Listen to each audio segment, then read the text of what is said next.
Hi friends, ఈ Yog cut frock ఎలా cut చేసుకోవాలో మనం ఈ వీడియోలో నేర్చుకుందాము. దీనికోసం 2.5 మెయిన్ ఫ్యాబ్రిక్, లైనింగ్ అనేది 2 మీటర్స్ తీసుకున్నా. ఫోల్డింగ్ మన వైపు ఉంచుకుని ఇలా ఫోల్డ్ చేసుకోవాలి. పైన ఒక లైన్ డ్రా చేసుకోవాలి స్ట్రైట్గా. దీనికోసం ఏంటంటే మనకి క్లాత్ అనేది క్రాస్ లేకుండా అనమాట. షోల్డర్ 4.5 తీసుకున్నాను. నేను 6 ఇయర్స్ బేబీకి డిజైన్ చేస్తున్నాను కాబట్టి అలా తీసుకున్నాను. నెక్ అనేది 2 ఇంచెస్, షోల్డర్ 2.5 పెట్టుకున్నాను. నెక్ డీప్ అనేది 3 ఇంచెస్ పెట్టుకున్నాను. స్క్వేర్ నెక్ పెడుతున్నాను దీనికోసం. షోల్డర్ ఆర్మ్ డౌన్ వచ్చేసి 4 ఇంచెస్ పెట్టుకోవాలి. 4 ఇంచెస్కి ఓ లైన్ డ్రా చేసుకుని ఇలా కరువు షేప్లో డ్రా చేసుకోవాలి. మీకు ఇలా రాదంటే కరువు స్కేల్ ఉపయోగించండి. ప్రాక్టీస్ చేసే కొద్దీ వచ్చేస్తుంది అనమాట. నేను బాడీ లూజ్ అనేది 6.5, 1.5 అని ఖర్చు పెట్టుకున్నా. 6 ఇంచెస్కి ఇలా మార్క్ చేసుకొని యోగ్ కట్ మనం తక్కువ పెట్టుకుంటాం కదా, దీనికి 2 ఇంచెస్ అనమాట. నెక్ కంటే అంటే మనం 6 ఇంచెస్ పెట్టుకున్నాం. బాడీ యాక్చువల్ లెంత్ అయితే 11 పెట్టుకుంటాం. కట్ చేసుకున్న తర్వాత ఇక్కడ 1 ఇంచ్ ఉంది కదా, మనం ఫ్రంట్ పార్ట్ కట్ చేసాం, ఇది బ్యాక్ పార్ట్. 1 ఇంచ్ వదులుకొని ఇలా ప్లేస్ చేసుకొని ఫ్రంట్ పార్ట్ అనేది బ్యాక్ పార్ట్ కూడా కట్ చేసేసుకోవాలి. ఈ 1 ఇంచ్ ఎందుకంటే వెనకాల హుక్స్ పెట్టడం కోసం. మనం వేరే లైన్ పెట్టుకోవచ్చు ఖర్చు తీసుకోకుండా, కానీ అలా తీసుకుంటే కుచ్చులుగా వచ్చేస్తుంది అనమాట. దానికోసం అని చెప్పేసి మనం ఇలా కట్ చేసుకుంటున్నాం. ముందే ఒక 1 ఇంచ్ అనేది వదిలిపెట్టుకొని కట్ చేసుకుంటున్నాము. తర్వాత మనం లైనింగ్ అనేది తీసుకోవాలి. మనం లైనింగ్ 19 ఇంచెస్ కట్ చేసుకొని పక్కన పెట్టుకున్నాం. ఇప్పుడు మెయిన్ ఫ్యాబ్రిక్ కూడా ఇలా కట్ చేసేసుకున్నాం. ఇక్కడ యాక్చువల్ బాడీ లెంత్ అనేది 11 ఇంచెస్, 22 అనేది మనం యాక్చువల్ ఫ్రాక్ పెట్టాం. ఇప్పుడు 33 అనమాట. 33కి యాక్చువల్ లెంత్ అయితే మనం 6 పెట్టాం కదా, 6కి తీసేసి 33లో నుంచి మిగిలిన ఒక 27 వస్తుంది. దానికి ఒక 1 ఇంచ్ 28/2 చేసుకోవాలి. 2 లేయర్స్ పెడుతున్నాం కదా, చేసుకుని బై 2 చేస్తే 14 వచ్చింది. 28కి 14 ఇంచెస్కి 4 పీసెస్ కట్ చేసుకోవాలి, పెట్టుకోవాలి. ఇప్పుడు మనం మెయిన్ ఫ్యాబ్రిక్ మీద ఈ లైనింగ్ పెట్టుకొని నెక్ ఒకటి ఎలా అయితే డ్రా చేసుకున్నామో అలా స్టిచ్చింగ్ చేసుకుంటున్నాం. ఖర్చు కొంచెం ఎక్కువగా పెట్టుకోండి, టక్సలు పెట్టుకుంటాం కదా, దాని గురించి. నేను ఇక్కడ మెయిన్ ఫ్యాబ్రిక్ కట్ చేయలేదు, అలా జాయింట్లోనే ఉంచేసాను. అయినా పర్వాలేదు, మనకి ఎంత ఖర్చు కావాలంటే అంత తర్వాత కట్ చేసుకోవచ్చు అనమాట. నేను ఇలాగే స్టిచ్ చేస్తాను. నేను ఎలా స్టిచ్ చేస్తున్నానో అలాగే వీడియో తీసాను. ఇప్పుడు మనం ఫ్యాబ్రిక్ రివర్స్ చేసి టాప్ స్టిచ్ ఒకటి వేసుకోవాలి. తర్వాత లైనింగ్ని మెయిన్ ఫ్యాబ్రిక్కి అటాచ్ చేసేసుకోవాలి. ఇక్కడ నేను షోల్డరు, ఆర్మ్ హోల్, నేను హ్యాండ్స్ పెడుతున్నాను కాబట్టి ఆర్మ్ హోల్ కూడా ఇలా రివర్స్ చేసిన తర్వాత అటాచ్ చేస్తున్నాను. లేదు మనం హ్యాండ్స్ పెట్టట్లేదంటే మనం నెక్ అయితే ఎలా స్టిచ్ చేసామో షోల్డర్ వదులుకొని ఆర్మ్ హోల్ కూడా స్టిచ్ చేసుకుని రివర్స్ చేసుకోవాలి. ఇప్పుడు నేను అటాచ్ చేసేస్తున్నా కదా, మనం ఫ్రంట్ పార్ట్ ఎలా అయితే స్టిచ్ చేసామో బ్యాక్ పార్ట్ కూడా అదే విధంగా స్టిచ్చింగ్ చేయాలి. ఇప్పుడు మనం అటాచ్ చేసినంత వదిలేసి ఇవి ఉన్నాయి కదా, ఎక్స్ట్రా ఫ్యాబ్రిక్ మొత్తం కూడా కట్ చేసేసుకోవాలి.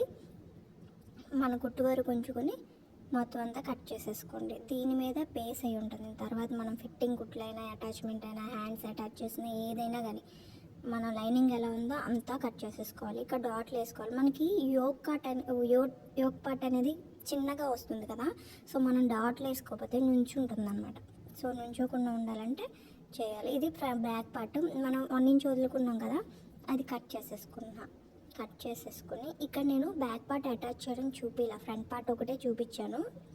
ఇక్కడ కట్ చేసుకుని 1.5 ఇంచ్కి మనం 1 ఇంచ్ వదిలాం కదా, అక్కడికి ఒక టక్సెల్ పెట్టుకొని అదంతా ఫోల్డింగ్లోకి వెళ్ళిపోయేలాగా ఇలా స్టిచ్చింగ్ చేసుకోవాలి. ఒకటి కాజాకి, ఒకటి హుక్స్కి అనమాట. ఇలాగా ఒక్క 0.5 ఇంచెస్ వరకు డాట్ వేసుకుని కలిపేసుకోవాలి. తర్వాత షోల్డర్స్ జాయిన్ చేస్తున్నా, ఫ్రంట్ పార్ట్కి బ్యాక్ పార్ట్కి అనేది మనం షోల్డర్ జాయిన్ చేసుకోవాలి.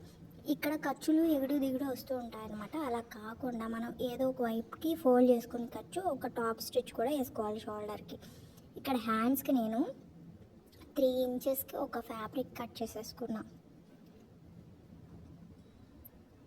3 ఇంచెస్ అంటే మనం ఫోల్డ్ చేస్తాం కదా, 6 ఇంచెస్ టోటల్ తీసుకోవాలి ఫ్యాబ్రిక్. ఫోల్డింగ్ మీద ఉంది కాబట్టి నేను 3 ఇంచెస్ తీసుకున్నా. ఇలా ఫోల్డ్ చేసేసుకుని ఒక స్టిచ్ అనేది వేసేసుకోవాలి. స్ట్రైట్గా ఒక స్టిచ్ అనేది వేసేసుకోండి. ఇలా అయితే 3 ఇంచెస్ వస్తుంది అనమాట.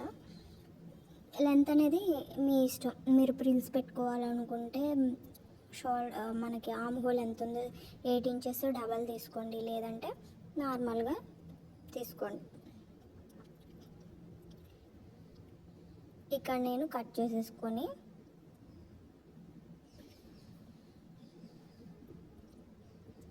ఇలాగ కొంచెం క్రాస్ తీస్తున్నాను అనమాట, షేప్ బాగుండాలని. ఇప్పుడు అటాచ్ చేసేయడమే. నాకైతే 4 చిన్ని ఫ్రిల్స్ పెట్టాను షోల్డర్ మీదకి, అంతే. అటాచ్ చేసేసుకున్న తర్వాత టాప్ స్టిచ్ లోనికి ఫోల్డ్ చేసుకుని, ఈ టాప్ స్టిచ్లు లోనికి ఫోల్డింగ్ చేసుకుని వేసుకోకపోతే కనుక ఆ ఫ్యాబ్రిక్ అలా నుంచి ఉంటుంది, బాగోదు. సో దానికని మనం టాప్ స్టిచ్ అనేది కంపల్సరీగా వేసుకోవాలి హ్యాండ్స్కి. ఇక్కడ అయిపోయింది కదా. ఇప్పుడు ఇన్విజిబుల్గా లైనింగ్ మెయిన్ ఫ్యాబ్రిక్ ఎలా అటాచ్ చేయాలి అనేది తెలుసుకుందాం.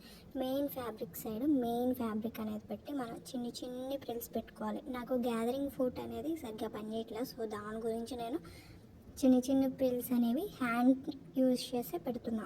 ఉన్న ఫ్యాబ్రిక్ మొత్తం కూడా పెట్టేసుకోవాలి.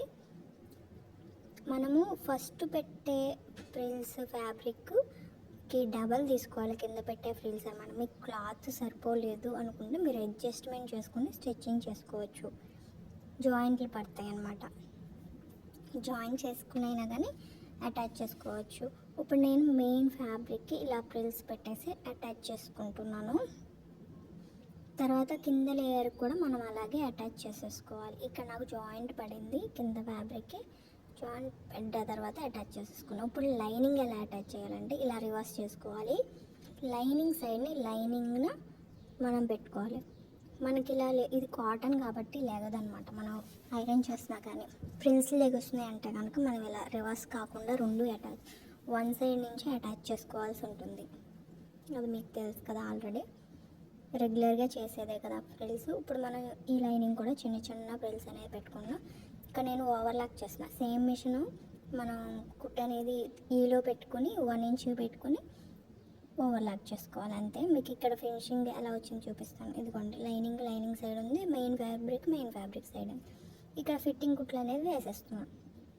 దీనికి ఫిట్టింగ్ అంటూ ఏమి ఉండదు, ఎందుకంటే లూజ్గానే ఉంటుంది కదా. యోక్ దగ్గర ఏం పట్టేసినట్టు ఏమి ఉండదు, మొత్తం ఫ్రీగా ఉంటుంది. యోక్ పార్ట్ వరకు కుట్టేసిన తర్వాత లైనింగ్ అనేది పైకి పెట్టుకుని మెయిన్ ఫ్యాబ్రిక్ ఫస్ట్ అటాచ్ చేసుకోవాలి. దానివల్ల లైనింగ్ మెయిన్ ఫ్యాబ్రిక్ అటాచ్ సపరేట్గా చేయడం వల్ల అది ఫ్లోయిగా ఉంటుంది అనమాట. మనకి లైనింగ్ ఏం అడ్డు ఉండదు, రెండు ఫ్లోయిగా ఉంటుంది. ఇక్కడ మెయిన్ ఫ్యాబ్రిక్ అటాచ్ చేసుకోవాలి. మెయిన్ ఫ్యాబ్రిక్ లాన్ పెట్టుకుని తర్వాత లైనింగ్ ఫ్యాబ్రిక్ అనేది అటాచ్ చేయాలి.